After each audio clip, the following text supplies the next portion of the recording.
国和土耳其之间将开启新的航线。中国驻伊斯坦布尔总领事崔伟表示，2018年有超过40万中国游客访问土耳其，游客数量将不断增加。据他介绍，中国四川航空公司将在成都和伊斯坦布尔之间开启新的航线。他说，土耳其在历史和自然吸引力方面都是头号国家，我们继续促进和支持我们的公民来土耳其旅游。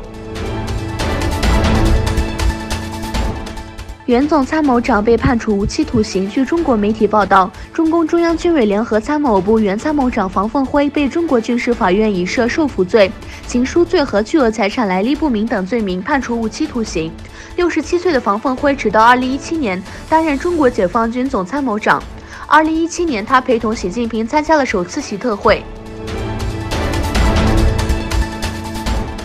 哈萨克斯坦总统解散政府。哈萨克斯坦总统纳扎尔巴耶夫21日对哈政府近年来的工作提出批评，并签署解散政府的总统令。纳扎尔巴耶夫当天在总统府官网发表声明说，政府的改革措施没有达到预期效果，经济增长依然主要依靠自愿开发来推动，人民生活也没有得到切实改善。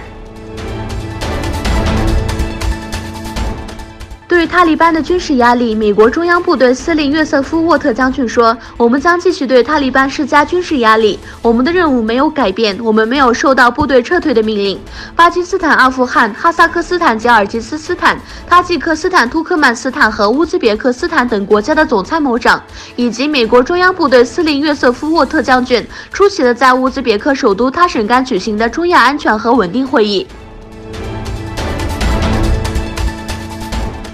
巴基斯坦警告将回击印度军事打击。伊姆兰汗警告称，如果印度发动军事袭击，巴基斯坦将立即反击。巴基斯坦总理伊姆兰汗在国家安全会议上警告称，如果新德里发动报复性军事打击，伊斯兰堡不会坐视不理。会议上讨论了印度实际控制区克什米尔发生的袭击以及国家安全问题。